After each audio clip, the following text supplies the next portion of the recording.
అదే RTV app వార్తల్ని క్షణాల్లో చదివే అవకాశం ఉంటుంది. ఒక న్యూస్ పేపర్, ఒక టెలివిజన్ ఛానల్ మీ చేతుల్లో ఎప్పుడూ ఉంటాయి.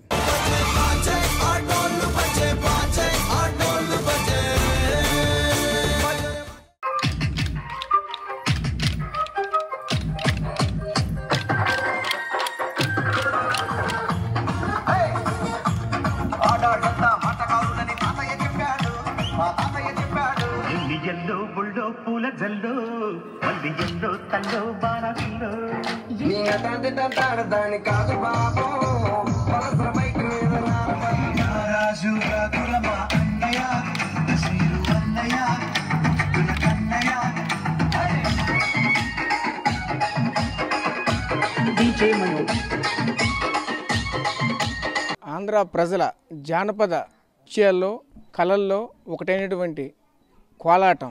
ఈ కోలాటానికి ఎంతో చరిత్ర కలిగి ఉన్నది. ప్రధానంగా చూసుకుంటే ఆనాటి విజయనగర సామ్రాజ్యంలో ఉన్నటువంటి రాజులంతా కూడా ఈ కోలాటాన్ని ప్రధానంగా ప్రసిద్ధిగాంచినటువంటి ప్రతి పండగ పబ్బాలకు కూడా ఈ యొక్క కోలాటాన్ని అయితే ప్రతి దగ్గర కూడా ప్రదర్శించే పరిస్థితి కనిపించేది. ఇప్పటికి కూడా ఆనాటి ఆనవాళ్ళు హంపి విజయనగర శిల్పాలకైతేనేమి, అదేవిధంగా మన ఆంధ్రాలో ఉన్నటువంటి శ్రీశైలంలో కూడా ఆ యొక్క గోడలపైన ఇప్పటికీ కూడా ఈ కోలాట నృత్య ప్రదర్శన చేస్తూ ఆ యొక్క భంగిములు ఏవైతే ఉంటాయో ఈ యొక్క నృత్య ప్రదర్శనలు అవి కూడా ఇప్పటికీ శిలయి ఆ యొక్క గోడలపై అయితే మాత్రం ఉంటున్న పరిస్థితి కనిపిస్తుంది. అయితే ఏదైతే ఈ కోలాటం ఉన్నదో ఈ కోలాటాన్ని వృత్తిగా ఎంచుకున్నటువంటి ఓ నిరుద్యోగి ఈరోజు ప్రధానంగా చూసుకుంటే విజయనగరం జిల్లా గరివిడి మండలం కొండశంబాం ఈ గ్రామానికి చెందినటువంటి వ్యక్తి అయితే మనతో పాటు ఉన్నారు. అసలు ఎందుకు ఈ ఆలోచన వచ్చింది, వృత్తిగా ఎందుకు ఎంచుకున్నారు, ఆయనతో మాట్లాడే ప్రయత్నం అయితే చేద్దాం. చెప్పండి, అసలు ఎందుకు మీరు వృత్తిని ఎంచుకున్నారు? మీ యొక్క నిరుద్యోగ పోరాటంలో ఏం జరిగింది? అందరికీ నమస్కారం అండి. నా పేరు చేమల దర్గారావు, గరివిడి మండలం, విజయనగరం జిల్లా. నేను డిగ్రీ కంప్లీట్ చేశాను. ఉద్యోగం రాక చాలా ఇబ్బందులు పడేవాళ్ళమి. అలాగా మా ఊర్లో నార్మల్ కోలాటం చేసేవారండి. దీన్నే డీజేగా కోలాటంగా మార్చాలనే ప్రయత్నంతో మా ఊరు 2019లో కోలాటం స్టార్ట్ చేసాం. స్టార్ట్ చేసిన తర్వాత ఇంకా చుట్టుపక్కల గ్రామంలో ఒక 15 గ్రామాల వరకు కోలాటం నేర్పించాం. బయటకు కూడా తీసుకెళ్ళేవాళ్ళం. బయటకు కూడా ప్రోగ్రాలకు కూడా పంపిస్తారు మన పిల్లల్ని. పెద్దవాళ్ళకి కూడా బాగా నేర్పడం జరిగింది. వాళ్ళ తల్లిదండ్రులు సపోర్ట్తో నాకు అందరూ బాగా సపోర్ట్ చేసేవారు. అంటే మీరు ప్రధానంగా ఈరోజు ఈ కోలాట వృత్తిని ఎందుకు ఎంచుకున్నారు? జాబులకి ట్రై చేసాం సార్. జాబులకి ట్రై చేసిన తర్వాత ఏ జాబు రాలేదు. జాబ్ రాలేదు అని బాగా ఆర్థికపరంగా కూడా లాస్ అయ్యాము.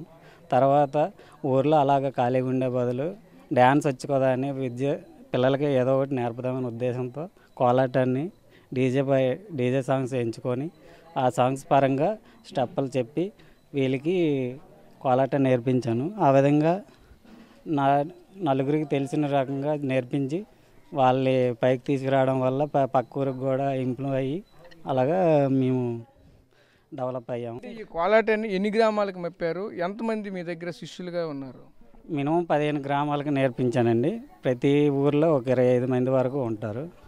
వాళ్ళు కూడా వాళ్ళ తల్లిదండ్రులు, వాళ్ళ ఫ్యామిలీస్, హస్బెండ్స్ వీళ్ళందరి సపోర్ట్ వల్ల బయట వాళ్ళు ఎన్నైనా వాళ్ళు అదేది పట్టించుకోకుండా కోలాటం అనే ఇంట్రెస్ట్తో వాళ్ళకి అది సరదాగా బాగా నేర్చుకోవడం జరిగింది. మినిమం వాళ్ళు నేర్చుకునేపాటికి ఒక 4-5 నెలలు పట్టేది. నేర్చుకున్న తర్వాత బయటికి తీసుకెళ్లే వాళ్ళని ప్రోగ్రాలు అన్నీ చేపించి తర్వాత వాళ్ళ ఫ్యామిలీలు కూడా మెచ్చుకోవడం జరిగింది. అంటే ఈ కోలాటాన్ని మీరు ఎక్కడెక్కడ ప్రదర్శించారు ఏంటి? కోలాటం అయితే నంద్యాల, హైదరాబాదు, విజయనగరం, రాజమండ్రి, కాకినాడ ఇలా వెళ్ళామండి. చాలా వరకు పెద్ద ఈవెంట్లు కూడా చేసేవాళ్ళం. పిల్లలు వాళ్ళ తల్లిదండ్రులు నా మీద నమ్మకంతో జాగ్రత్తగా పంపించి నేను జాగ్రత్తగా తీసుకురావడం జరిగింది. పిల్లలకు కూడా లేని అనుభూతిని కూడా కోలాటం ద్వారా వాళ్ళకి కలిగించి వాళ్ళకి ఆనందం చేపించి చేసాము. ఇప్పుడు మీరు గ్రాడ్యుయేట్ చేశారు, ఈ కోలాట వృత్తిని ఎంచుకున్నారు అంటే మీరు ఒక చదువు వేరు, మీరు ఎంచుకున్న వృత్తి వేరు. ఈ వృత్తికి అసలు చదువుకి అసలు పొందడం లేదు. ఈ నేపథ్యంలో మీ యొక్క ఆలోచన ఏ విధంగా ఉంది? చాలా బాధ అనిపించేదండి. ఆ ఊర్లో వాళ్ళు అందరూ చాలా తిట్టేవారు. కానీ మనం ఇదే చిన్నప్పటి నుండి మా నాన్నల నుంచి వచ్చింది. అదొక ఇంట్రెస్ట్ మీద, జానపదాల మీద ఇంట్రెస్ట్ మీద ఎవరు ఎన్ని అనుకున్నా నేను చేసే పని మంచిది కాబట్టి అవన్నీ పట్టించుకోకుండా ఈ ఫీల్డ్లోకి వచ్చాను. అంటే మీరు ఈ కోలాటం ఆడిపిస్తుంటే ఎటువంటి ఉత్సాహం కలుగుతుంది? కోలాటం చేయడం వల్ల చాలా హెల్తీగా కూడా పిల్లలకి ఉంటుంది, ఎనర్జెటిక్గా ఉండగలరు. ఎక్సర్సైజ్తో కంపేర్ చేసుకుంటే కోలాటం కూడా చాలా ఎక్సర్సైజ్ అవుతుందండి. ఎనర్జెటిక్గా ఉంటారు అందరూ ఆనందంగా. దానివల్ల ప్రతి ఊరు వెళ్ళి కోలాటం ఆడామంటే మా పిల్లలు ఎంత బాగా ఆడుతున్నారు, ఏ ఊరు పిల్లలని వాళ్ళకి కూడా తల్లిదండ్రులకి వాళ్ళకి పేరు అంటే గర్వంగా చెప్పుకునే రకంగా ఉండేది. అంటే మీరు ఈ యొక్క కోలాటాన్ని ఏ ప్రోగ్రామ్స్లో తీసుకొని వెళ్తుంటారు? ఎక్కువగా మీకు వచ్చినటువంటి ప్రోగ్రామ్స్ ఏంటి? ఎక్కువగా పండగలకి ఈ ప్రోగ్రాంతో ఎక్కువగా పండగలకి, పెళ్ళిళ్ళకి, ఏదైనా ఎనీ ఫెస్టివల్ అండి, ఏదైనా ప్రోగ్రాలు ఆడడానికి పిలిస్తే మేము వెళ్తామండి. అంటే మీరు ఇప్పుడు కోలాటం మప్పుతుంటే ఆ పిల్లల్లో ఉన్నటువంటి అనుభూతి మీకు ఏదైనా పాలు పంచుకుంటున్నారా మీతో? పిల్లలంటే కోలాటం ఆడడం వల్ల వాళ్ళ తల్లిదండ్రులు కూడా మా దగ్గరకు వచ్చి చెప్పేది ఏంటంటే, పిల్లలు బాగా చదవడం వల్ల, కోలాటం చేయడం వల్ల వాళ్ళ మైండ్ చాలా చురుగ్గా పనిచేసి ఎడ్యుకేషన్లో కూడా మంచి మార్కులతో రన్ అవుతున్నారు. శారీరకంగా, మానసికంగా వాళ్ళు దృఢంగా, ఉత్సాహంగా, ఉల్లాసంగా అన్ని విషయాల్లో చురుగ్గా ఉంటున్నారు. వాళ్ళ తల్లిదండ్రులు కూడా ఎక్కడైనా చెప్పుకునే రీతిలో ఉన్నారు, మంచి పెర్ఫార్మెన్స్ కూడా చేస్తున్నారు. వాళ్ళు ఏ విధంగా చేసినా అన్ని విధాలుగా మన వాళ్ళు ఎడ్యుకేషన్లో అయినా దేంట్లో అయినా మంచి ఈ కోలాటం అనే ఎక్సర్సైజ్ వల్ల వాళ్ళకి మైండ్ చురుగ్గా పనిచేసి వాళ్ళ ఎడ్యుకేషన్లో కూడా మంచి మార్కులు తెచ్చుకోవడం జరుగుతుంది. కోలాటం ఒక పక్క నేర్చుకుంటూ ఎడ్యుకేషన్లో కూడా దానికి ఆటంకం కలగకుండా ఎడ్యుకేషన్, కోలాటం నేర్చుకుంటూ ప్రోగ్రాలకు కూడా వాళ్ళ తల్లిదండ్రులు కూడా పంపించడం జరుగుతుంది. వాళ్ళందరూ నాకు సపోర్ట్ ఇవ్వడం వల్ల నాకు చాలా ఆనందంగా ఉంది. నా పేరు సిహెచ్ దేవకి. నేను 9వ తరగతి చదువుతున్నాను. నేను 4 సంవత్సరాల నుంచి కోలాటం చేస్తున్నాను. మా గురువు గారి పేరు చేమల దుర్గారావు. నాకు కోలాటం చేసినందుకు చాలా సంతోషంగా ఉంది. చుట్టుపక్కల ఊర్లల్లో మేము వెళ్తున్నాం, చాలా సంతోషంగా ఉంది. అలాగే కోలాటం చేస్తూ మేము స్కూల్కి కూడా వెళ్ళి చదువుతున్నాం. మానసికంగా ఆరోగ్యంగా ఉంటుంది. మాకు కోలాటం వల్ల మాకు చాలా సంతోషంగా ఉండి ఉత్సాహంగా ఉంటుంది.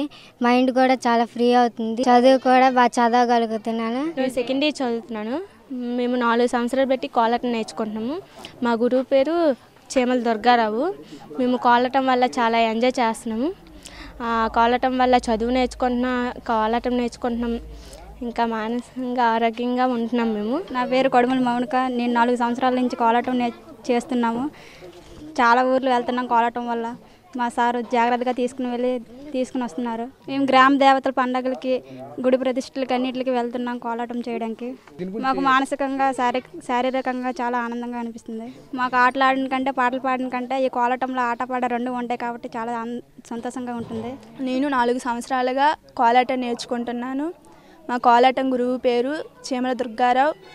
నేను కోలాటం నేర్చుకోవడంతో ఉత్సాహంగా అనిపిస్తుంది. స్కూల్లో గేమ్స్, చదువుతో పాటు ఈ కోలాటం కూడా నేర్చుకుంటున్నాను. స్కూల్లో ఆట పాట నేర్చుకోవడం కంటే ఈ కోలాటంలో 2 ఒకేసారి ఉంటాయి. దీనివల్ల మానసికంగా ఆరోగ్యంగా ఉంటున్నాను. నంద్యాల, హైదరాబాద్, విజయనగరం, విజయవాడ అన్ని ఊర్లకి వెళ్ళాను, రాజమండ్రి. అది నేర్చుకోబట్టే మేము హ్యాపీగా అంత దూరంగా వెళ్ళి. నా పేరు కడుముల నాగమణి. మాది రేగట అగ్రహారం, గరివీడు మండలం, విజయనగరం జిల్లా. మేము కోలాటం నేర్చుకుంటున్నాం 4 సంవత్సరాలు బట్టి. మా గురువుగారి పేరు చేమల దుర్గారావు. మేము కోలాటం నేర్చుకున్నందుకు ఎంతో ఆనందంగా ఉంది, ఎంతో సంతోషిస్తున్నాం. మేము చాలా ఊర్లు వెళ్ళాం, చాలా చోట్ల చాలామంది మమ్మల్ని ఎంతో ఆశీర్వదించారు, మాకెంతో సపోర్ట్ చేశారు. మేము ఈ స్థాయికి వచ్చినందుకు మాకెంతో ఆనందంగా ఉంది.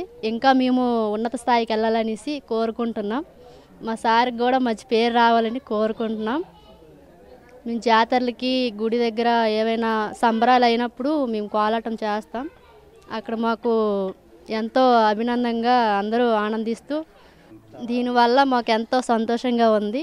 మాది కొండశంభంలో చేమల దుర్గారావు అనే అబ్బాయి కోలాటం చిన్నపిల్లలకి ఇప్పుడు 5 సంవత్సరాల నుంచి నేర్పుతున్నారు. వాళ్ళు నేర్చుకోవడం వల్ల పిల్లలు మంచి యాక్టివ్ కనిపిస్తుంది, మంచి ఉత్సాహంగా ఉల్లాసంగా ఉంటారు. ఇక్కడ మా ఊర్లో నేర్పింది కాక చుట్టుపక్కల ఏరియాలో ఒక 10-15 ఊళ్ళ వరకు నేర్పడానికి వెళ్తాడు. నైట్ పూట 10-12 ఒక్కోసారి 1 గంట కూడా అయిపోద్ది. చుట్టుపక్కల ఏరియాలో బాగా నేర్పుతున్నాడు.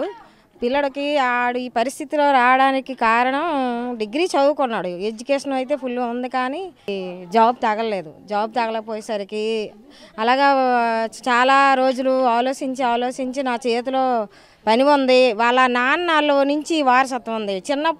మా చిన్నప్పుడే వాళ్ళ నాన్నలు వేసేవారు ఈ కోలాటం అనేది.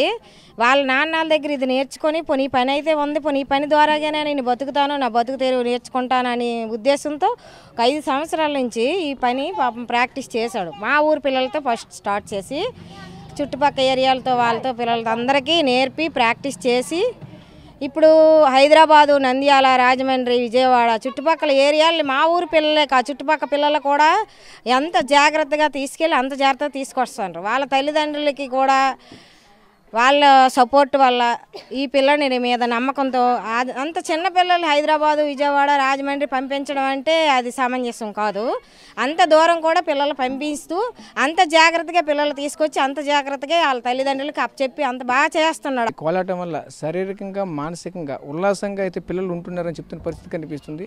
ఈ రోజుల్లో అయితే గతంలో చూసుకుంటే పూర్వకాలంలో ఈ కోలాటానికైతే అత్యంత ప్రాముఖ్యత ఉండేది. ఈ మధ్య కాలంలో మళ్ళీ ఇది రిపీట్ అవుతున్న పరిస్థితి ఏమంటే ప్రతి గ్రామంలో కూడా ప్రతి దగ్గర కూడా ప్రతి ఒక్క ఫంక్షన్లకి ప్రతి ఒక్క దైవానికి సంబంధించిన కార్యకలాపాలు ఉంటాయి. ప్రతి కార్యకలాపాలకు కూడా ఈ కోలాటాన్ని ప్రత్యేక ప్రదర్శనగా పెడుతున్న పరిస్థితి మనకు కనిపిస్తుంది. ఈ సంబంధించినటువంటి ఈ దుర్గారావు అనే వ్యక్తి అయితే మాత్రం ఉద్యోగం కోసం ఎదురు చూసినటువంటి ఒక నిరుద్యోగి ఈరోజు ఈ కోలాటాన్ని ఒక వృత్తిగా ఎంచుకొని ఈరోజు ఎన్నో వందలాది పిల్లలకైతే మాత్రం ఈ కోలాటాన్ని మొప్పుతూ ఆ కోలాటంతో పాటు వాళ్ళతో మానసికంగా ఉల్లాసంగా ఉంచుతున్న పరిస్థితి మనకు కనిపిస్తుంది. కెమెరా పర్సన్ నాయుడుతో రాజేష్, RTV, విజయనగరం నుంచి. మరిన్ని వీడియోస్ కోసం ఛానల్ ని సబ్స్క్రైబ్ చేయండి. లేటెస్ట్ అప్డేట్స్ కోసం వాట్సాప్ ఛానల్ ని ఫాలో చేయండి. అండ్ లింక్ డిస్క్రిప్షన్ లో ఉంది.